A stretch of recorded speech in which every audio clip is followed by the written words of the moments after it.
You were never meant to hear this. In fact, there are entire vaults of sealed documents, entire corridors of university basements, and entire families erased from county ledgers, just to ensure you didn't. But tonight I'm breaking that silence. Picture this. A lone cabin buried high in the frostbitten ridges of the Blue Ridge Mountains. No road leads to it anymore. The trees lean away from it, as though recoiling. And even when abandoned, even when the roof rotted and the windows shattered, its hearth never went cold. Locals whispered that the fire burned with no wood, that its smoke carried no scent of pine, only the iron tang of blood. For years, they told it as a ghost story to frighten children, but the truth was darker. The Maroro Hearth was not a legend. It was not folklore. It was a containment device, one constructed centuries before the United States existed, and the thing sealed beneath it was not supposed to wake in our lifetime. This is where we begin. Winter, 1931. A woman named Eliza Maroro inherits her father's cabin after his death in a mining collapse. She moves in with her sister Ruth. From that moment, every witness account fractures into silence, contradiction, or madness. The house seemed to breathe. Lights in the woods circled endlessly, never crossing the threshold of the property. A hunter claimed he saw Ruth standing barefoot in the snow, untouched by frostbite, her mouth moving though no words escaped. And then, on one September night, the chimney roared fire into the frozen sky. When the locals arrived the next morning, the doors were locked from the inside, the house was empty, and claw marks were seared into the stone hearth. Etched into the soot-black brick were 7 words, written in a language no scholar would ever publicly admit recognizing. For decades, those words were forbidden. Until now. You've heard whispers of Appalachian Hexes, tales of isolated witches, of moonlit rituals meant to keep spirits at bay. But what if I told you those stories weren't metaphors? What if the witches weren't casting spells, but maintaining locks? What if their rituals weren't meant to summon, but to contain? Tonight, I'll take you deep into that history. The part scrubbed from the books, the part hidden in sealed bureau archives and university vaults. What you're about to hear is not folklore, it is infrastructure, and when you understand why the Maroro Hearth still burns, you will understand why some secrets must never go out. The official record says Eliza and Ruth Maroro simply vanished, swallowed by the mountains, the way so many names disappeared during the Great Depression. But the record is a lie, a carefully constructed silence meant to hide what really happened in that cabin.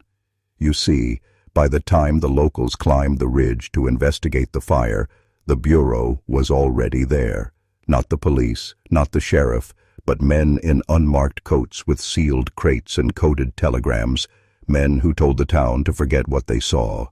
men who confiscated journals, photographs, even the ashes from the hearth. Witnesses remembered one of them muttering that the bone fragments in the ash weren't animal, weren't human either, something in between. That file never made the county archives because it didn't belong to the county. It belonged to Washington. And yet scraps survived, whispers passed from one generation of locals to the next, until even the whispers carried a warning: never let the hearth go dark. What most people never understood is that the Maroro family had been placed there, not by chance, but by design. They weren't settlers, they were keepers, descendants of a European sect that crossed the Atlantic centuries earlier under the protection of the British Crown. Their charge wasn't to live in those mountains, it was to guard them. Guard them from what? The journals, those that weren't burned or locked in private collections, speak of something beneath the earth, older than the trees, older than the soil itself, something that required blood to sleep and flame to feed. Each generation was bound to the oath: keep the fire alive, never let the stones go silent. For nearly 100 years, they obeyed. But when Eliza's father died and the old debts of the Depression closed in, the chain of obedience snapped. The seals began to break, The stones began to breathe, and the hearth began to call now, but for wood, but for marrow. This is the truth buried beneath the Appalachian ghost stories. The truth your grandfather was warned never to repeat.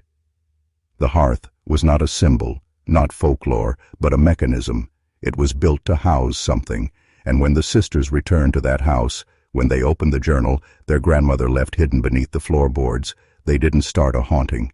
They resumed an ancient agreement. The hearth fire was not their curse, it was their inheritance. Think about the silence of those mountains for a moment, the kind of silence that presses against the skull until your own heartbeat sounds louder than thunder. And then imagine that silence breaking, not with footsteps, not with wind, but with something beneath the floor shifting as if the earth itself exhaled. That was what Eliza recorded in her earliest entries, the way the hearth cracked at night with a rhythm too steady to be random, like a pulse rising from the stone. She wrote that Ruth would dream in a language she did not know, a dialect no longer spoken anywhere, yet when Eliza compared the syllables against the grandfather's journal, they matched perfectly, syllable for syllable, like a script rehearsed across bloodlines.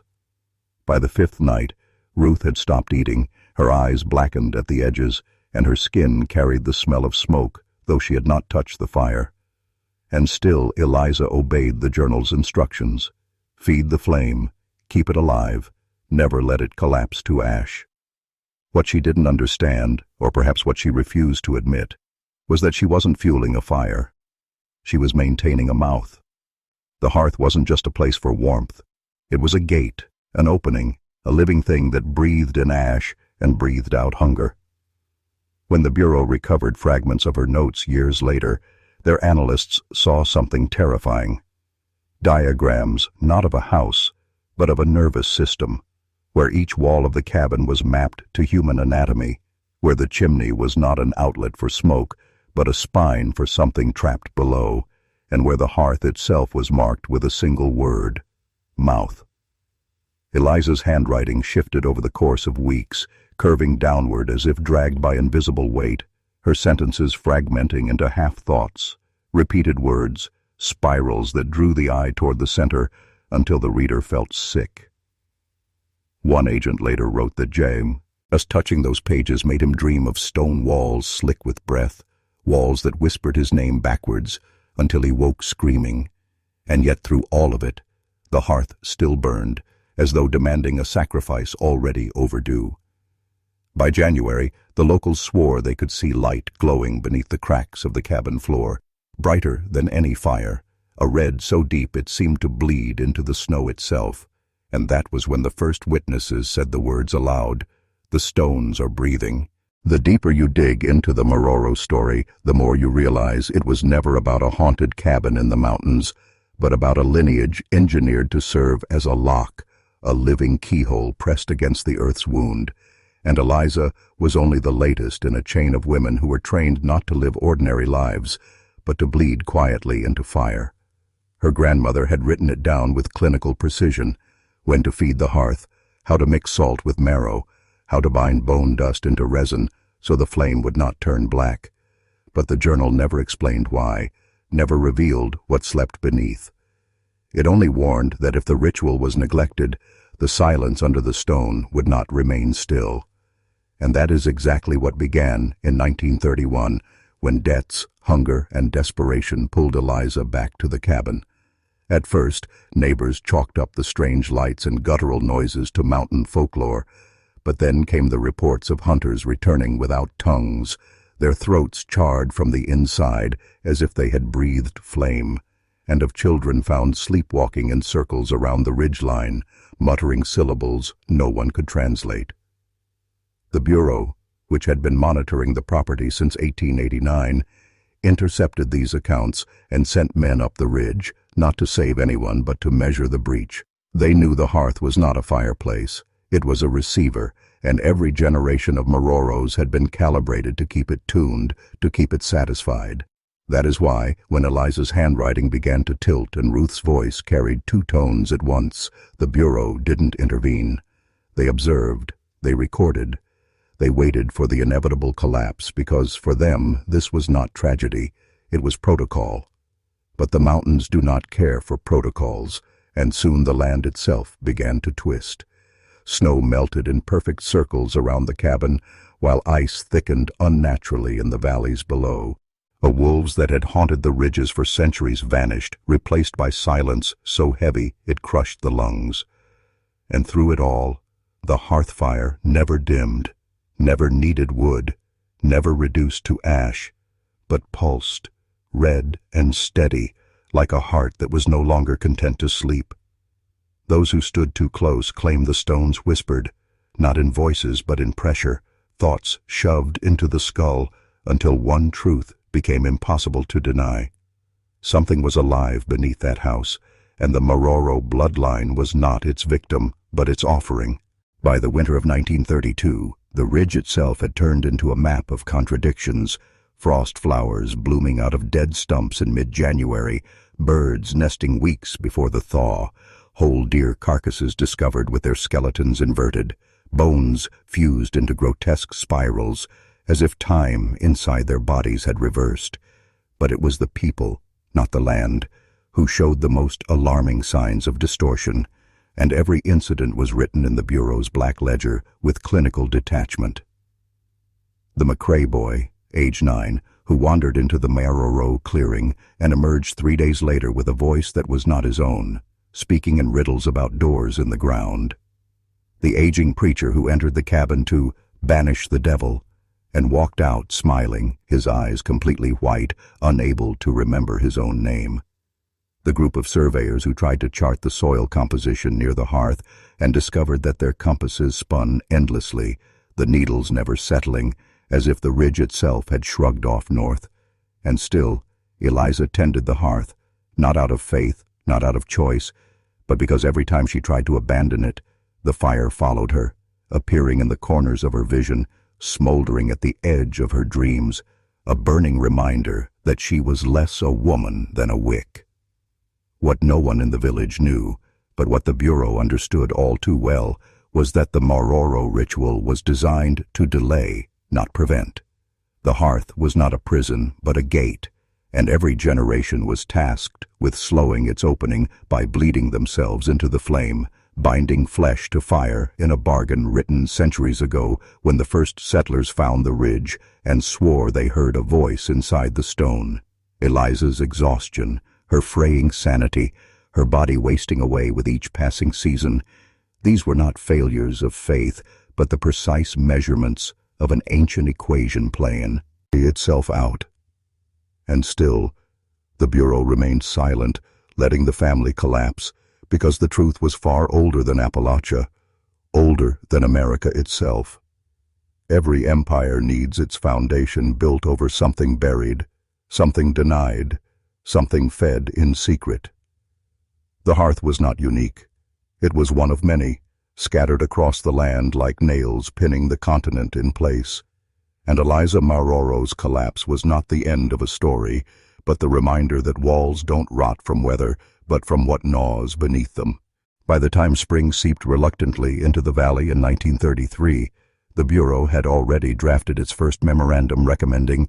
containment through neglect, a phrase that meant letting the family suffer so the rest of the country could sleep without nightmares. And while the village whispered about Eliza's decline, her skin gray and stretched, her hair falling in brittle clumps, her eyes rimmed in soot as though she herself had been scorched from within, agents in black wool coats sat in the back pews of the church, recording sermons in shorthand, noting every superstition muttered in the pews, every nervous glance cast toward the ridge. The hearth burned day and night, yet it produced no ordinary heat.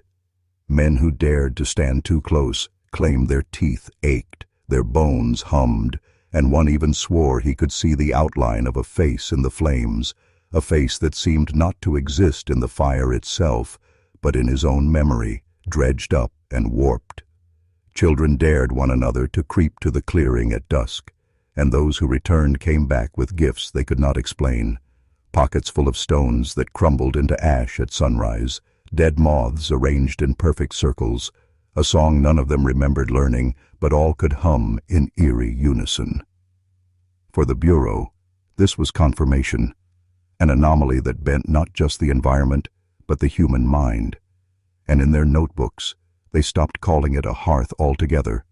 replacing the word with conduit, a colder, more precise description of a structure never meant to warm, but to connect. Still, the villagers clung to older language, calling it cursed, calling it the devil's stove, calling it the mouth of the mountain, but no matter the name, the outcome was the same. Eliza withered, the family starved, and the ridge became less a place to live than a wound the earth itself refused to heal. Yet in every bureau file, in every marg, in notes scrawled by exhausted agents who were forbidden to speak openly, a single phrase surfaced again and again: "It waits." By midsummer, when the cicadas screamed so loud it seemed they were trying to drown out the silence coming from the isolated homestead, Eliza had ceased leaving her bed altogether, her once sharp voice now a rasp of syllables no one recognized,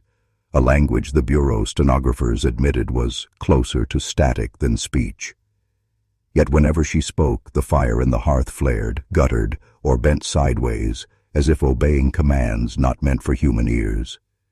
Neighbors whispered that she no longer ate, that her skin clung to her bones like wet cloth, and yet her breath carried the smell of charred pine, as though the hearth itself exhaled through her lungs. The children fared no better. One was found sleepwalking in the cornfield, bare feet bloodied on the stalks, humming the same three-note dirge the Bureau had documented in every anomalous household from Pennsylvania to Arkansas. Another was discovered crouched before the hearth, eyelids peeled wide open by her own fingers, insisting she had to watch the shadows leave. Men from the Bureau rotated weekly, each instructed never to remain more than 6 nights lest they too begin to slip into patterns of obsession, but still one agent, a veteran from the Chicago Prohibition raids, was caught feeding the fire with pages torn from his own notebook, claiming the hearth had demanded his testimony in exchange for silence. The village, meanwhile, began to rot under its own secrecy. Livestock miscarried, wells turned sour, and those who still dared to walk past the isolated homestead spat over their shoulders to break the unseen hold of its windows. The Bureau's language grew colder with each report. Eliza was now a vessel, the children unreliable carriers, and the hearth itself was classified as continuing aperture, Appalachian type. Yet despite the bureaucracy, despite the clipped terms that disguised the human wreckage, the true, the leaked between every line, that the hearth was not simply destroying a family, it was rehearsing, testing its grasp, and each day it drew tighter, waiting for the moment it could reach beyond the homestead and into the world that pretended it didn't exist. The Bureau's maps, though never meant to be seen by the public, told a story more chilling than any single household could convey. Red circles marking the hearth in Kentucky, black crosses scattered across Tennessee, West Virginia, and deep into the Carolinas, each symbol representing not just a structure, but a family hollowed from the inside, names erased, children lost to incident, and always the same fulcrum: the fire, the stone mouth, the whispers no chimney should carry. The Appalachians had always been spoken of as ancient, older than memory, older than scripture, but the Bureau's findings suggested that what burned inside those hearths was not fuel at all, but something carried through centuries, a parasite dressed as warmth, waiting for hosts who mistook it for shelter. Eliza's case was simply the loudest scream in a chorus that had been humming low since the first log cabins were raised. The others were quieter but no less brutal. Families who vanished without scandal because their neighbors feared to speak, schoolhouses shuttered when teachers went blind, staring too long into stove fires, miners who swore tunnels ran hotter in winter than summer because of unseen embers beneath the rock. One agent wrote that the hearths were not separate outbreaks but vents from a shared furnace, suggesting that somewhere below the mountains, beneath their bones of granite and coal, lay a single entity breathing upward through cracks in stone and brick, testing who would bend to its smoke. And yet the Bureau, bound by secrecy, never issued warnings. Instead, They documented, catalogued, folded away lives into folders stamped with numbers, each report colder than the last, as though language itself was their only defense against the thing they dared not name. For those who lived near the isolated homestead, silence was no shield. Men drank themselves to death before admitting what they saw. Mothers clutched children tighter, but still found them staring into fireplaces as if waiting for instructions. And the mountain air, once clean and sharp, grew thick with the taste of ash even when no wood burned. What the Bureau failed to understand, or perhaps understood too late, was that the hearths were not merely remnants of old superstition. They were a covenant, ancient and unfinished, and every family it touched was both victim and witness to something preparing to step fully into the world. Eliza's unraveling did not announce itself in a scream or a sudden act of violence, but in small, precise fractures that spread like cracks across winter glass, subtle enough at first that a stranger might have mistaken them for exhaustion. But her husband Daniel knew better. He watched her eyes lose their natural focus, as though they were being pulled not outward into the room, but inward, toward some secret chamber behind her skull where the hearth's voice had taken root. She began answering questions no one had asked, whispering phrases in a dialect Daniel could not place, her hands trembling not from cold, but from the heat that clung to her skin, even when she stood far from the fire, as though embers lived beneath her flesh. The children grew restless in ways children should not, sleepwalking into the kitchen at midnight, dragging chairs before the hearth and sitting silently in a row as though awaiting an unseen sermon, their small faces glowing orange from the firelight, though the flames burned low, their lips moving in eerie unison without sound. Neighbors noticed the strangeness, but spoke only in half-whispers at church, unwilling to confront what they already feared. And when Daniel sought the pastor, he was met with a silence heavier than words, the man's eyes refusing to meet his, as if faith itself had no scripture for this kind of haunting. Each night Eliza lingered longer before the hearth, her posture that of a supplicant bent before an altar, her hair damp with sweat, her mouth shaping syllables that curled and cracked like firewood breaking apart. And Daniel, desperate, once tried to pull her away, only to recoil at the burns that blossomed on his hands, though he had touched neither flame nor coal. By the 7th week, she stopped sleeping entirely, her body moving with the precision of someone animated by a rhythm not her own, her gaze hollow yet purpose. Ethel and the children, once bright with mischief, now shadowed her every step like acolytes, their laughter extinguished, their innocence drowned in obedience to a silence that weighed on the rooms like smoke. The hearth itself no longer behaved like a household fire. It burned hotter without wood, its bricks blackening and warping as if something beneath it strained to break through. And Daniel, exhausted and undone, realized with a clarity that shattered him, the fire was no longer in the hearth was in them. Daniel's breaking point arrived not with the sharpness of a single event, but with the slow inevitability of rot seeping through timber, the kind of surrender that grows in silence until it finally screams. For weeks he had told himself this was an illness, a fever of the mind that time and prayer would burn away, but when he woke one night to find his children seated in perfect symmetry before the hearth, their backs straight, their eyes rolled white to the ceiling, their small hands clasped in some obscene imitation of prayer, he felt a terror that stripped the marrow from his bones. Eliza knelt behind them, her hair falling loose, her voice whispering not in one tongue, but in many, a chorus of languages no mortal throat should carry. And when Daniel stepped forward, his feet rooted to the floor, as if the house itself had shackled him. The fire roared, though no logs had been set, licking the chimney with a violence that made the stones vibrate, and in its center he thought he saw shapes not made of flame but of shadow, writhing, reaching upward like starving things. Daniel, who had once felled forest with his hands and broken wild horses with his will, now stood powerless, trembling. a father and husband watching his bloodline bow before a fire that no longer belonged to this world. He stumbled to the door, throwing it open, gasping at the cold night air as though surfacing from drowning. Yet even there the fire's glow followed him, spilling through the windows, chasing him across the yard until he dropped to his knees in the dirt, his body convulsing with sobs he had never allowed himself before. He knew then that no priest, no doctor, no neighbor could intervene. Whatever had taken hold of Eliza and the children was older, more cunning, and far beyond the reach of human remedy. Yet within his despair, another realization dawned, darker still.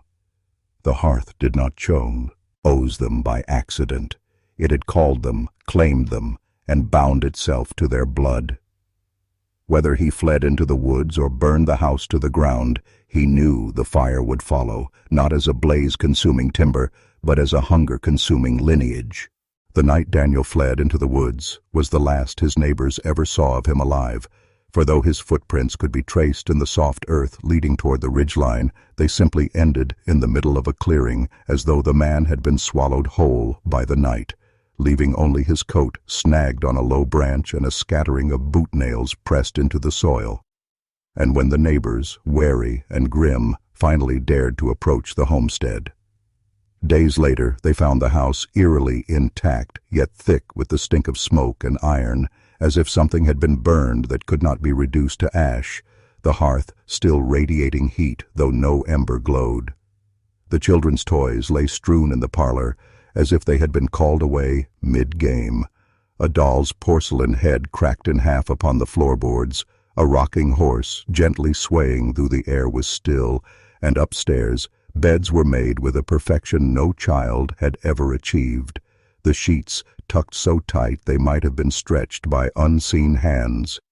Yet not a soul stirred, not Eliza, not the little ones, and the silence pressed on the visitors with a weight heavier than the mountain stone itself.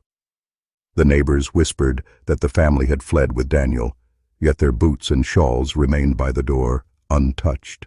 and one woman swore she heard faint whispers drifting from the hearth, the cadence of prayer twisted into something serpentine and wrong, a language that seemed to coil around her skull.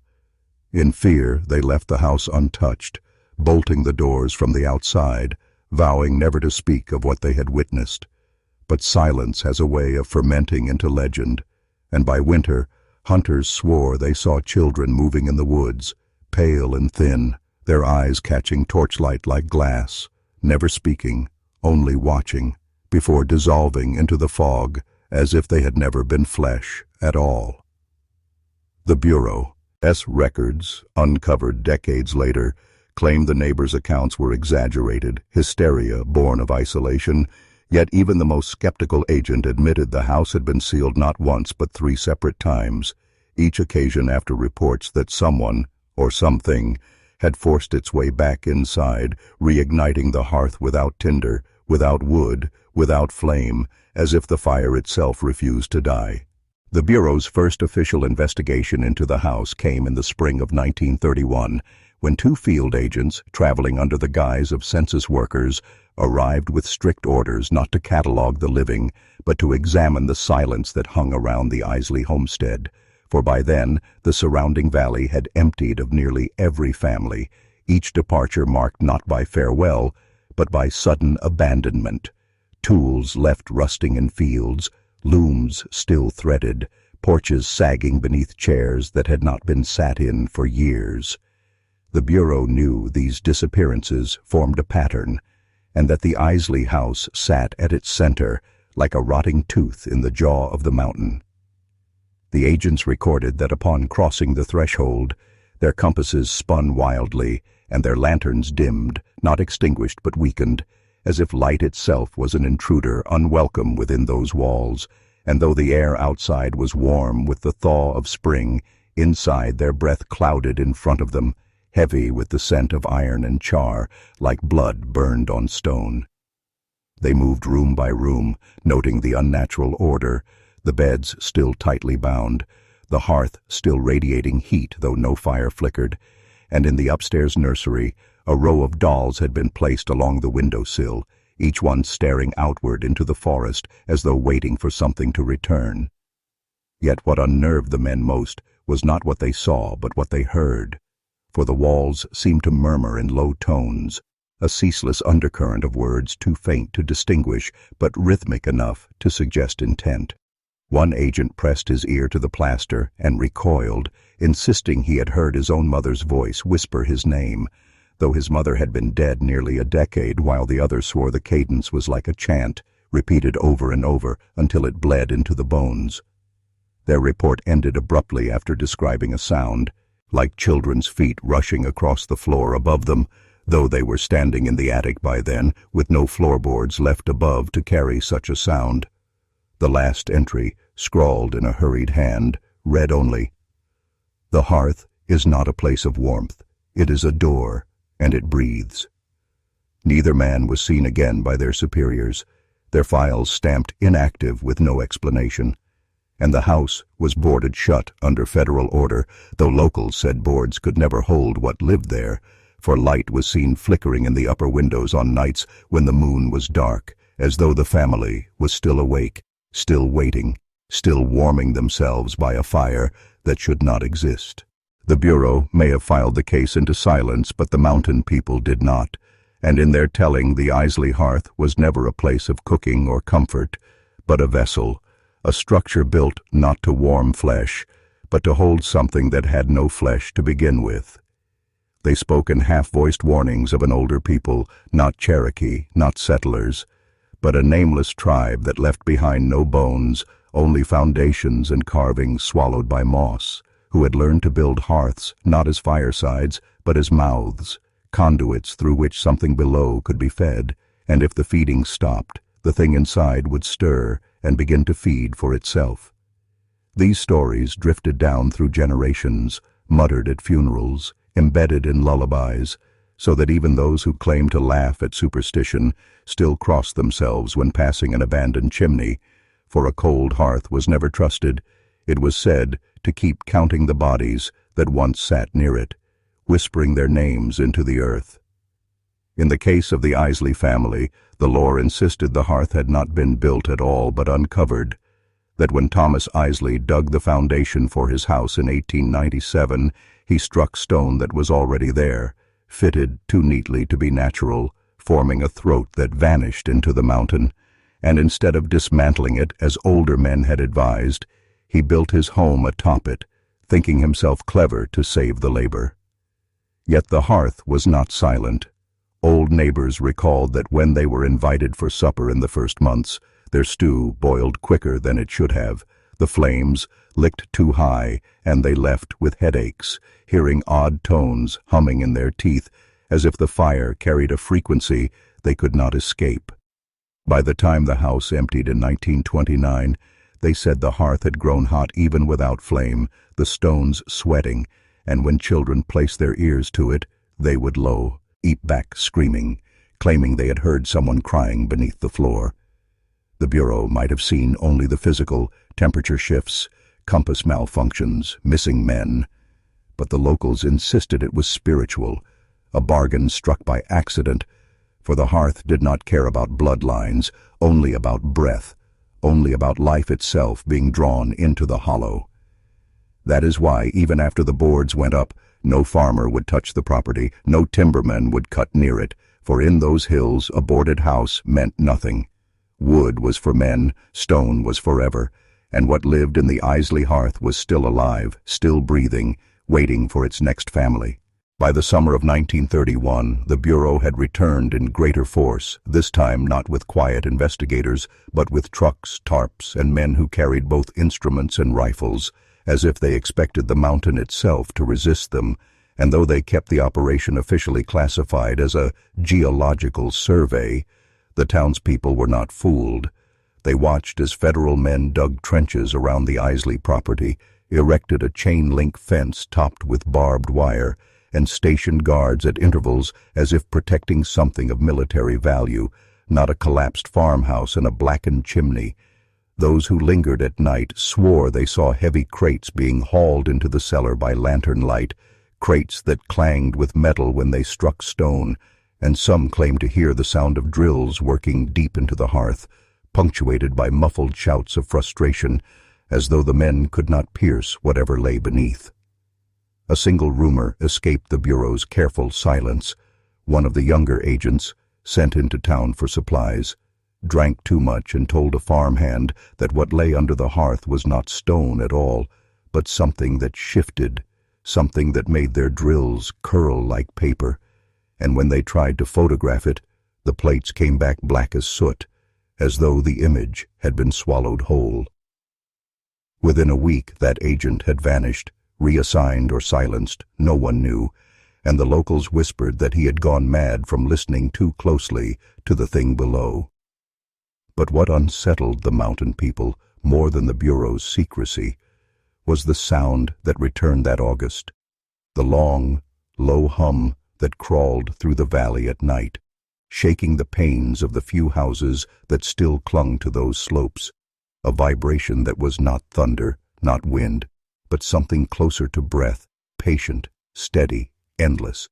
Old-timers said the Bureau had only made it worse, that dig. Jing around the hearth had opened the throat wider, and if the Isley place had once been a single mouth, now the entire hillside was learning to inhale. Yet when asked, the agent smiled too quickly, spoke too evenly, and assured anyone who dared inquire that nothing had been found, that no danger existed, and that the land would soon be reclaimed for government storage. Still, the fence stayed up, the guards remained, and the hum did not stop. By September of 1931, the Bureau's patience had thinned to nothing, and their polite fiction of geological surveys collapsed into the harsher language of containment, for the humming that rolled across the ridges had grown stronger, louder, so constant that livestock were refusing to graze and wells were turning bitter, as if the very groundwater had been soured by the vibration. The federal men responded with fire first, dousing the ruins of the Isley homestead in kerosene and torching what little remained of wood and roof. But when the flames reached the hearth, the fire folded inward, collapsing into itself like paper, consumed by invisible water, leaving the black stones untouched and colder than before.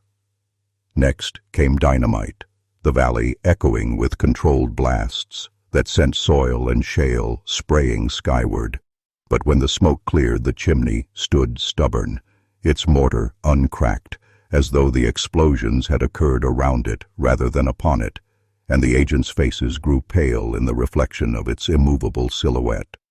That winter they attempted to seal it, pouring concrete by the ton into the cellar mouth until the ground itself swelled and hardened like a tumor of gray stone, and for a time the hum was muffled, trapped beneath the artificial crust they had poured.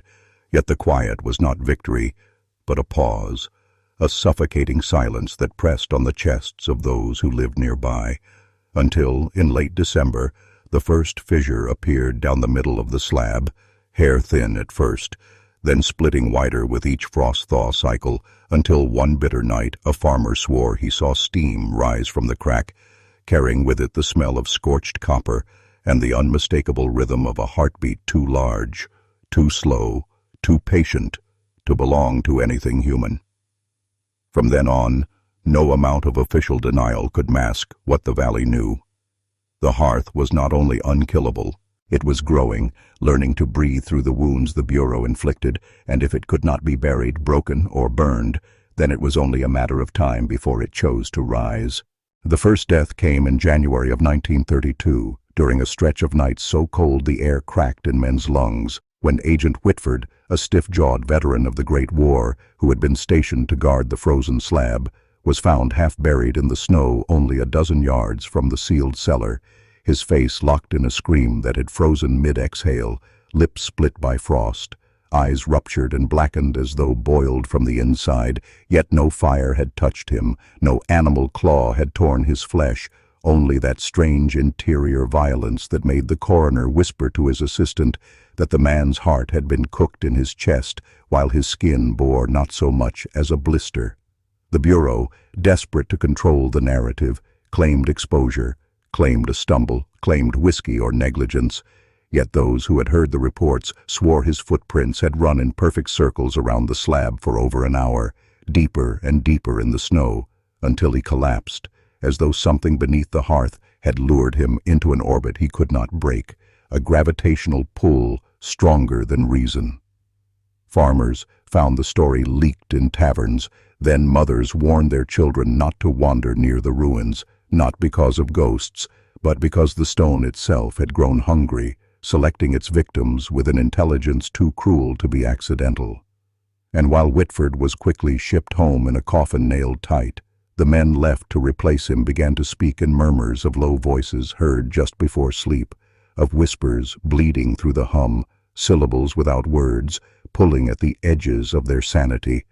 And though they feared dismissal more than death, one of them, his hands shaking, scribbled in a notebook that the sound was teaching itself to speak, and that if they stayed another winter, none of them would leave with minds intact. The Bureau acted quickly after Whitford's death, sealing the site beneath stricter codes of silence, posting guards who rotated so often they barely had time to memorize each other's faces, and circulating official reports that the agent had succumbed to exhaustion, frostbite, or the delirium of influenza, anything but the truth that his corpse bore the unmistakable marks of something impossible. Yet the locals were not fools, and gossip in the taverns thickened like smoke, with farmers swearing they had seen the torches of federal men burning through the trees at midnight, heard chanting carried on the wind, and found the carcasses of livestock piled in strange spirals at the edge of their fields as if left in warning. The Bureau's own strategy of suppression backfired, for the more they denied, the more the townspeople clung to their suspicions, muttering that Washington had unleashed something unholy beneath their soil, that the hexed hearth was not simply haunted but alive, a doorway that drew life into itself. And what frightened the villagers most was not death, but the slow change in the men posted to guard it.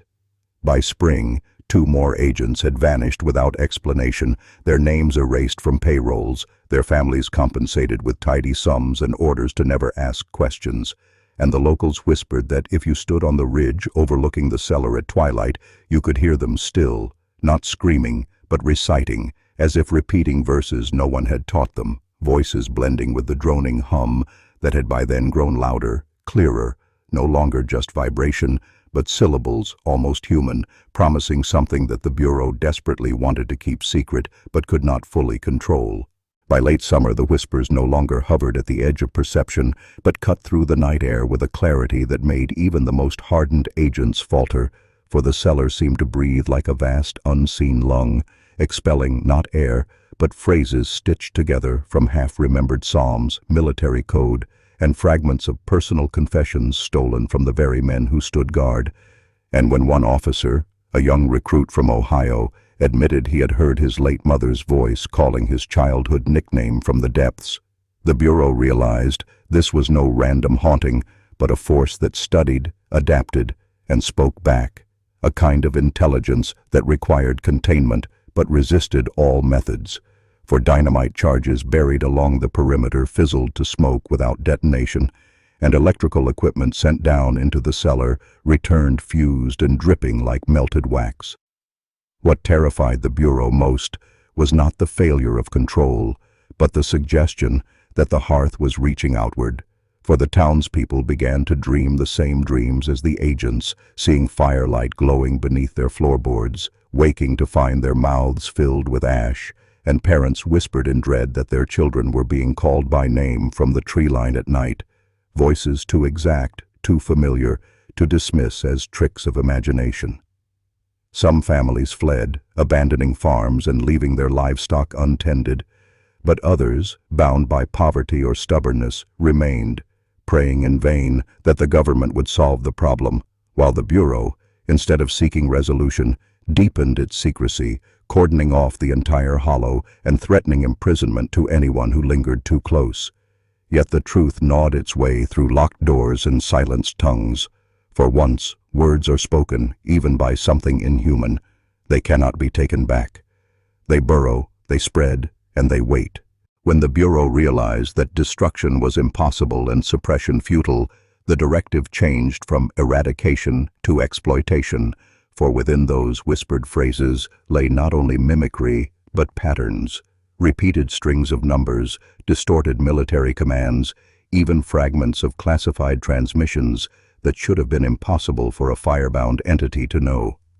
And so the cellar became less a danger to be buried than a vault to be mined, an oracle bound in brick and ash, and the Bureau began sending in hand-picked men with recorders, notebooks, and steady nerves, demanding they write down everything spoken, no matter how nonsensical. But again and again, the scribes emerged pale, their handwriting erratic, their mouths trembling with words they swore were not their own, as if the entity had used their tongues and pens as its conduits. Files show that one experiment involved placing 2 agents in the cellar at once, each ordered to repeat aloud only what they heard, and yet though they sat shoulder to shoulder in the same chamber, each spoke entirely different phrases, one reciting scripture, while the other repeated detailed coordinates of naval deployments in the Pacific, as if the Hearth tailored its whispers individually, searching for the weakest seam in each man's mind. The Bureau, intoxicated by the possibility that the Hearth was less a curse and more a machine of knowledge, began cataloging its responses under a project name too faint to fully decipher from the surviving records. Something like Project C, before the ink trails off into water stains, and in their ambition they overlooked the obvious, that every time they listened, every time they transcribed, they were allowing the thing to lace itself deeper into the very language they depended upon, spreading through speech and thought alike, weaving itself into the bureaucracy meant to contain it. It was inevitable, perhaps, that the Bureau's hunger to control would outpace its instinct to protect, and so, in 1939, a directive was issued not merely to record the whispers but to respond to them, to turn the cellar into a dialogue, as if the entity were some reluctant informant rather than a predator coiled in fire, and the chosen agent, a linguist with wartime experience in codes, was ordered to sit by the hearth and answer the murmurs with carefully crafted phrases designed to probe, to question, to bargain. And at first the experiment seemed promising, for the whispers shifted from chaotic fragments into structured exchanges, replying with uncanny timing to his words, feeding him scraps of knowledge he should not have been able to confirm yet. Later matched with absolute precision, a senator's impending heart attack, a ship that would sink before dawn, an earthquake days away in Chile, all spoken in that dry, ash-choked cadence, and with each prediction that proved true, the Bureau sank deeper into the illusion of control, drafting more precise responses, constructing elaborate rituals of call and answer, as if they could bind the thing through language alone. But the transcripts, what remains of them, show a subtle corruption, for as the days passed, the linguist's handwriting began to warp, slanting into symbols not of his own invention, a hybrid of English, phonetic glyphs, and shapes that resembled neither alphabet nor code, but something more ancient, a script that seemed to pulse even on the page. And the final entry, written the night before his sudden disappearance, is little more than a single line. "It is teaching me its tongue." The Bureau sealed the file immediately, labeling the man as unstable, but in truth, they were terrified, for they had asked a question no one should ever dare. What happens when a voice that should not exist decides to be understood? The linguist's disappearance was never reported to the public, not even to his family, for to admit the truth would have been to acknowledge that the Bureau had not only failed to contain the Hearth but had fed it, drawn closer to it, allowed it to speak through one of their own, and when the search of his quarters was conducted, they found no sign of struggle, no forced entry, nothing disturbed, save for the desk where the transcripts had been kept, now scorched black, as if fire had erupted from within the pages themselves, leaving only curls of ash and the faint outline of handprints pressed into the wood, as though he had leaned too close to something burning from the inside out. Yet his personal journal, hidden behind a loose brick, survived the destruction, and in those pages lay the unraveling of a mind not overtaken by madness, but seduced by a grammar that did not belong to this world, filled with sketches of symbols spiraling in upon themselves, diagrams of what he claimed were vocal geometries, and one chilling passage describing the way the whispers no longer needed the Hearth to reach him, for now they spoke in every silence. The pause between words, the hush before sleep, the brief moment of stillness before one's own heart beat again, and his final note, scrawled so violently the pen tore the paper, read, "It doesn't want to be heard. It wants to be repeated." The Bureau, horrified, recognized the implication. If the man had indeed begun speaking aloud in the entity's tongue, then every syllable was not just communication, but contagion, carrying a resonance that might seed the same corruption in any ear that caught it, and so the order was swift and merciless. Erase him, erase the journals, bury the entire experiment, as if it had never happened. Yet whispers persisted from within the building that some nights, in the deepest hours before dawn, a voice could so till be heard echoing faintly down the corridors, repeating in perfect monotone the words of a language no one recognized, a language that, once heard, could never be forgotten. The disappearance of the linguist should have been the final warning, a sign to abandon the hearth and salt the ground around it, yet in the dark corridors of the Bureau, nothing ever ended with caution. What they saw was not a man lost to an unholy language, but the outline of a new weapon, something older and more insidious than bombs or bullets, a force that could bypass flesh and tear directly into thought, for if a syllable alone could hollow out a mind, then the entity's grammar was not merely communication, but control, a pattern that rewrote the listener without their consent. And so plans were drawn in secrecy, directives written in invisible ink, commanding a small cell of agents to isolate the hearth further and continue experiments on live subjects, prisoners, dissidents, the unwanted, those whose disappearance would raise no questions. Each one seated in the dim glow of the cursed fireplace, forced to endure fragments of the recorded language played through hidden speakers, their reactions catalogued with cold precision, some clawing at their ears until blood streamed down their necks, others repeating the words with mechanical precision long after the speakers had gone silent, as though the tongue had lodged itself in their nervous systems and refused to leave. But the most disturbing outcome, noted with a trembling hand in the margins of a Bureau report, was the subject who did not merely mimic the sounds, but began speaking in entirely new sentences, phrases not included in the recordings, syntax and inflections that matched no known dialect, as if the entity were composing through him, a ventriloquist using a human throat as its instrument. And in that moment the Bureau understood both the terror and the temptation of what they had uncovered, for they were no longer dealing with a relic or a haunting, but with a system of control so complete that it bypassed Bell. IF itself, a language designed not to persuade but to overwrite, not to inspire but to enslave, and they, in their hunger for power, were prepared to let it consume every last barrier between silence and domination. The Bureau's next step was not hesitation but escalation, for in the silence of their locked rooms and under the glow of single dangling bulbs, they began to treat the hearth not as a cursed artifact, but as a classroom, its fire no longer warmth, but instruction, and the language it exhaled became a curriculum for domination. The first drafts of what they called linguistic conditioning protocols resembled crude lesson plans, exposure to single syllables repeated until comprehension gave way to compulsion,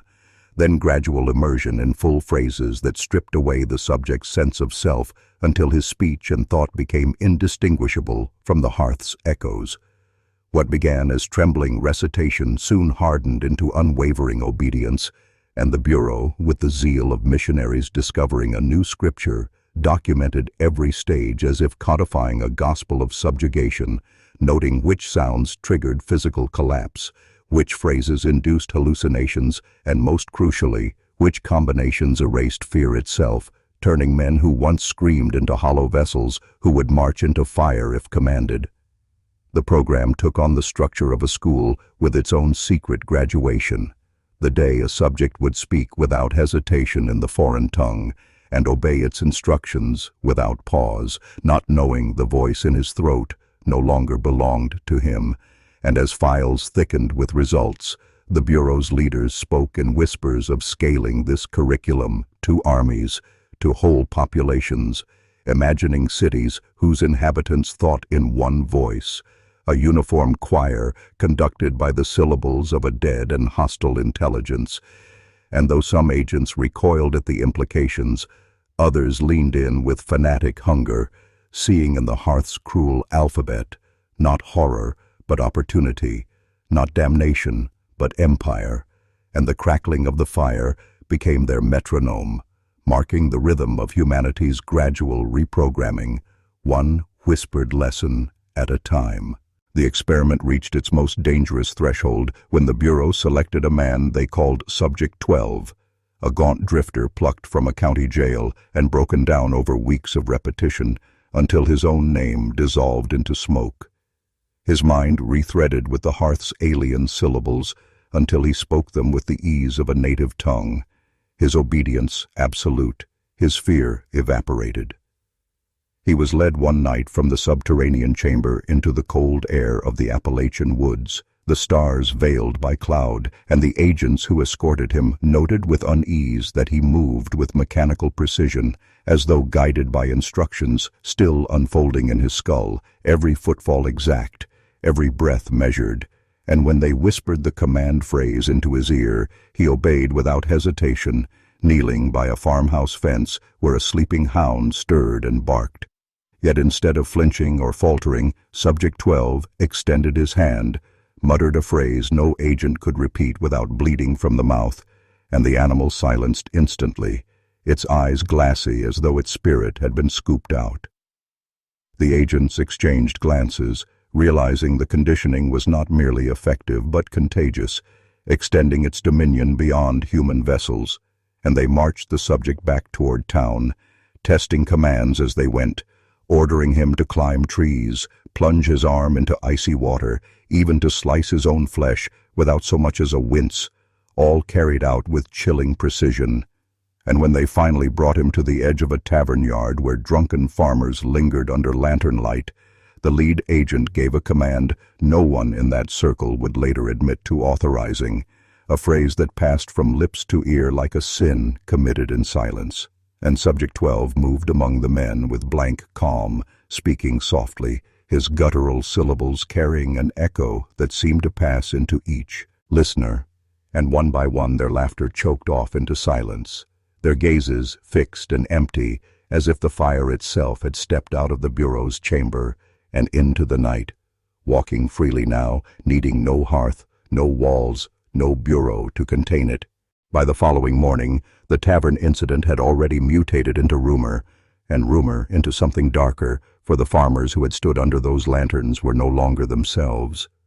Wives found them staring at walls, as if listening to some distant frequency, their speech clipped and halting, as though words had to fight their way past a barrier not of flesh, but of will, and when pressed, they muttered fragments of the same syllables that had been carved into the stones of the Bureau's chamber,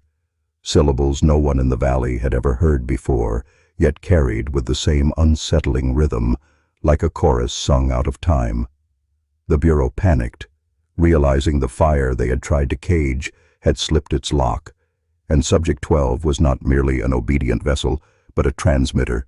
carrying the conditioning outward like a plague, infecting anyone who came within the radius of his presence, and worse still, those infected were not rabid or violent, but eerily passive, compliant in the way that made the hair of even the most hardened agent rise, for compliance on that scale was more dangerous than rebellion, and whispers inside the Bureau turned toward containment strategies, plans drafted in blood ink about whether to burn the tavern to the ground, silence the families, erase the infection by fire and burial, yet every option carried the same flaw. The fire did not stay where you lit it. It traveled. It lodged itself inside language, inside breath, inside the unseen currents between people, and even as the Bureau debated, reports trickled in of farmhands in the surrounding hills humming strange cadences in their sleep, of children repeating words they swore they had never been taught, of livestock freezing mid-step at the sound of their owners' voices. It was no longer an experiment. They had birthed something self-replicating, a contagion of obedience that needed no laboratory, no handler, only the simplest carrier: a human mouth. The Bureau's decision came swifter than most orders of that era, because hesitation, they feared, would only allow the infection to metastasize beyond the valley's reach. So they assembled a cadre of men, not in uniforms, but in plain work clothes, their rifles wrapped in burlap, their faces cold with the knowledge that they were not merely executing policy, but scrubbing out a blight that could not be recorded in any ledger. And under cover of night, these men fanned across the ridges, moving house to house where reports of strange speech or unblinking stares had surfaced, forcing families outside at gunpoint, questioning them not with words, but with a chilling ritual. They would shine a lantern in their eyes and whisper one of the forbidden syllables, and if the victim's pupils dilated unnaturally or their lips quivered as though to echo the sound, the verdict was instant and final: torches thrust into dry thatch, livestock shot to silence the barns, the land salted with quicklime so no evidence of habitation remained. Yet even as the fires rose in half a dozen homesteads, the Bureau men found themselves uneasily aware that their supposed purge felt more like theater than eradication. For the contagion was not bound to walls or flesh, but to memory, and already whispers carried by surviving neighbors threaded into the next town, telling of men who spoke in two voices at once, of women who walked into wells with blank serenity, of children who drew circles in dirt that matched exactly the carvings in the Bureau chamber. The men began to realize they were burning the husks, not the seed, and in the back of their minds an even darker suspicion took root, that the very act of speaking, interrogating, and killing in these patterns was itself feeding the spread, that perhaps Subject 12 had already inverted the chain of command, making the Bureau its instrument rather than its master. And yet the orders kept coming, faster now, as though the Bureau were possessed by urgency not entirely its own. It did not take long before the Bureau's own men began to falter, their hands trembling as they struck matches to burn yet another farmhouse, their lips moving almost imperceptibly in murmured fragments of words they swore they did not know, until one night, as they huddled in a barn after torching 3 families in succession, one of the operatives was found scribbling circles in the dust with the butt of his rifle, the same interlocking shapes discovered on Subject 12's chamber walls. And when confronted, his voice split into 2 tones, one low and guttural, the other high and brittle, weaving together into a cadence that froze the others in place, for they recognized it as the same rhythm used in the Bureau's original coded dispatches, meaning whatever force they had tried to contain had now learned their system, had infiltrated their very language, and worse, the afflicted man did not plead or resist when shot through the chest, but collapsed with a smile that seemed almost relieved, as if death were a release from something he had already given himself over to. In the aftermath, the surviving agents whispered to one another that they had been sent not to exterminate the infection, but to carry it, that perhaps the entire operation was engineered to spread the contagion outward through the mouths and actions of those sworn to silence. And though none dared speak this aloud within earshot of command, the suspicion grew heavier with each passing mile, for more and more of them began to dream the same dream. A wooden door in a dark corridor, behind which a voice whispered their names backward, promising release if only they opened it. And each dawn another man woke shaking, muttering that the door had been closer this time, its handle colder, its shadow longer, until the line between dream and waking grew too thin to name. And the Bureau realized, far too late, that Subject 12 was no longer behind iron or in the valley, but already inside them, speaking through their throats, waiting for the moment when their silence would no longer hold. By the winter of that year, the Bureau could no longer deny what was unraveling, for entire detachments were returning from the valley in silence, their eyes sunken, their uniforms caked with ash, but without a single written report to account for what they had seen or done, and when pressed, they either stared blankly or recited fragments of scripture in voices that sounded rehearsed, like a child repeating lessons without comprehension. And so the higher offices convened in Washington under the pretense of containment strategy.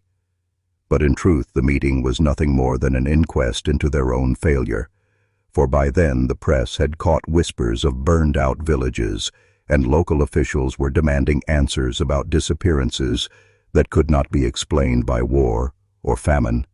And though the Bureau attempted to plant stories about pestilence, about errant raiders, even about wildfire, nothing held, for the pattern was too precise, the losses too concentrated, and worse still,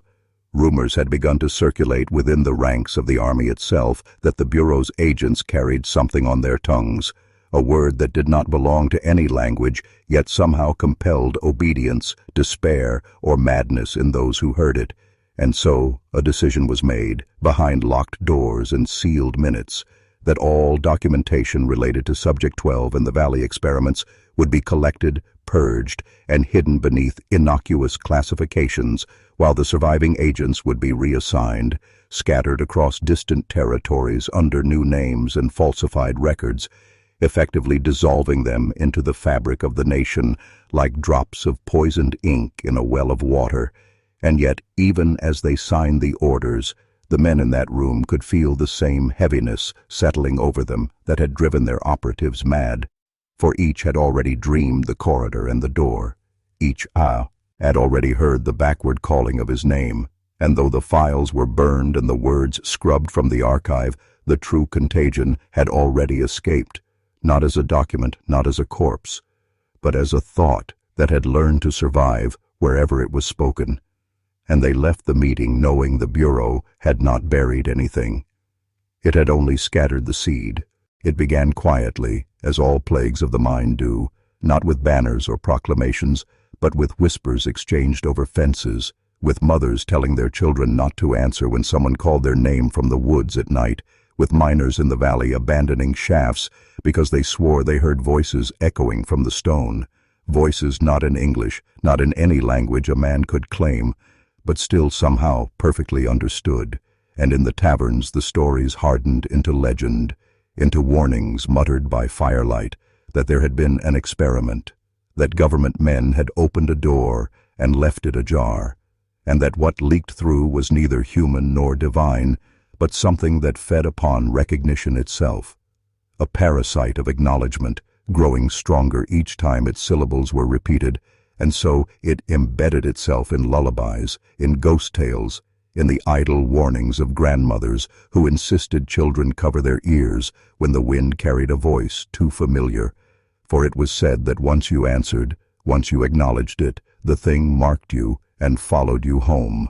pressing itself into your dreams until you woke with your own voice calling you from the other side of the dark. And though officials dismissed these accounts as superstition, the records of the county told another story: spikes in disappearances, unexplained house fires, livestock found mutilated in ways no predator could manage, and census rolls that thinned year by year despite no war, no famine, no recorded disease.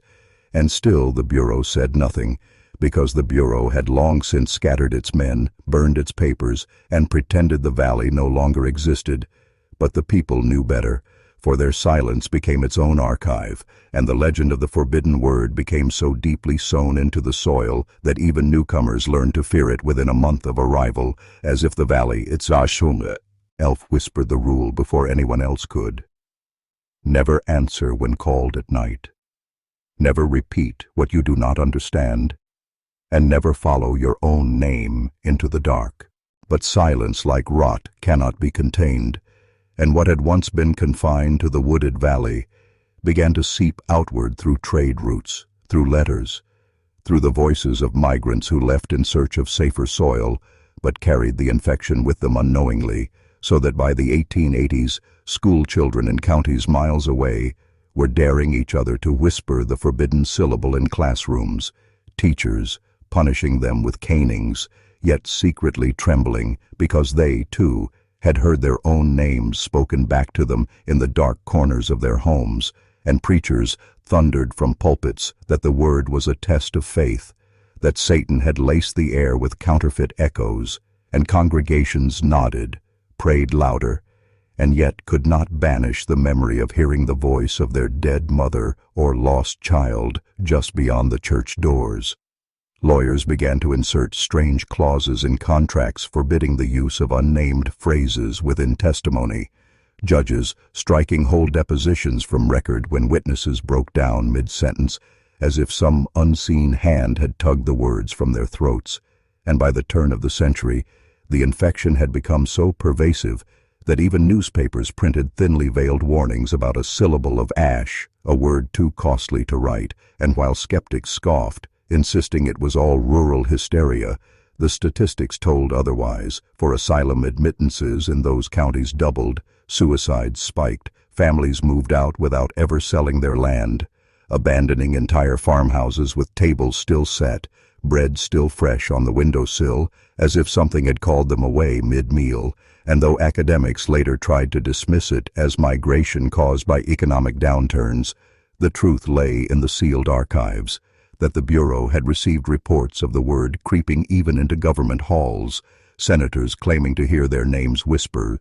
during speeches, clerks vanishing after answering a call in an empty corridor, until it was decided the term itself was never to be spoken, never to be documented, a silence codified in law, which meant the curse of that valley had metastasized into the very machinery of civilization, unacknowledged, yet ever present, a phantom clause stitched into the language of authority itself. The more it was forbidden, the more it was desired, and soon silence itself became a kind of currency, a weapon sharper than any blade, for men who learned to withhold their speech, to let others squirm in the unbearable void of unspoken things, gained a strange dominion, and entire families began to fracture not from arguments, but from absences, fathers refusing to answer their children, wives staring at their husbands through meals without uttering a sound, until the silence itself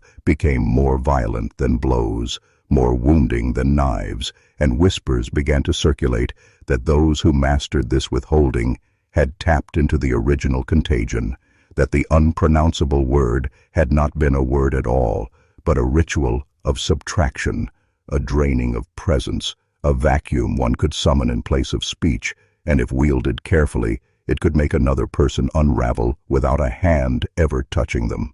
By 1903, the Bureau was receiving reports of whole communities where commerce collapsed, not because money lost value, but because no one would speak their prices, customers leaving coins on counters, shopkeepers silently returning goods of their choosing until both buyer and seller starved, and the Bureau, desperate to contain the epidemic of nothingness, issued new directives compelling citizens to speak aloud in transactions, to read prayers out loud before meals, to require children to recite lessons daily under threat of punishment. Yet the more language was enforced, the more brittle it became, and somewhere in the untraceable center of this spreading madness, men in hidden rooms began to exploit the silence deliberately, sitting in chairs across from officials and saying nothing, watching the officials tremble, crack, confess, as if the weight of the wordless void were forcing truths from their own chests, and it was then that the silence, once a curse whispered in rural backwaters, had become a tool of power, a weaponized absence, a dominion invisible yet more absolute than any army, and those who could wield it were no longer victims, but masters. By the winter of 1904, the Bureau could no longer deny what their own transcripts revealed, that silence had outgrown containment, that it was no longer a phenomenon afflicting villagers in forgotten towns, but a practice cultivated in the very chambers of power, with senators holding sessions where whole votes were passed without a single syllable spoken, signatures replacing language, oaths dissolved into blank stares, and in the absence of words entire policies were born like shadows given legal weight, while judges rendered verdicts with no explanation, their silence carrying the force of a hammer more dreadful than any argument. In this new order, it was not what was said that carried influence, but what could be withheld, and the Bureau, once tasked with protecting the population from contamination, found its own agents defecting into the cult of quietude, choosing to erase their voices in exchange for the authority that silence now commanded, until corridors that once buzzed with secretarial clatter became mausoleums of paper sliding across desks, eyes meeting eyes, but no tongue daring to shape sound, And the directors themselves, men who had sworn to investigate and destroy the contagion, began to appear in public hearings with sealed lips, their silence misinterpreted as stoicism, then mistaken as wisdom, until at last it became worshipped as strength. And so what began as an unpronounceable syllable in a barn had, in less than 3 decades, devoured the very institution meant to annihilate it. For the Bureau of Ethereal Communications had not only failed to kill silence, but had birthed a nation where silence ruled. And so the record closes, or rather it pretends to, for the Bureau's last sealed file bears no words at all, only blank pages that the archivists were instructed never to question, though a few who handled the paper swore they heard faint scratching when they turned the sheets, as though a quill dragged beneath the surface of the parchment, writing in a layer of ink invisible to human sight, but audible to the inner ear of those who dared to listen too closely. And perhaps that is the ultimate inheritance of this history, that silence itself became not merely the absence of speech, but a force, a contagion that taught men and institutions that power is most effective when it refuses to explain itself, when it withdraws into blankness, when it strips away protest by offering no sound to resist. For how does one argue with what does not answer back? The echoes from that Victorian morgue have not faded, they have metastasized, shaping courts that convict without reasons, governments that pass laws in sealed chambers, and corporations that bury their crimes in non-disclosure, each blank document, each unspoken decision, another gravestone in the cemetery of speech. And if you think this is just the rot of history, locked away in the dust of 19th century archives, then I will tell you this.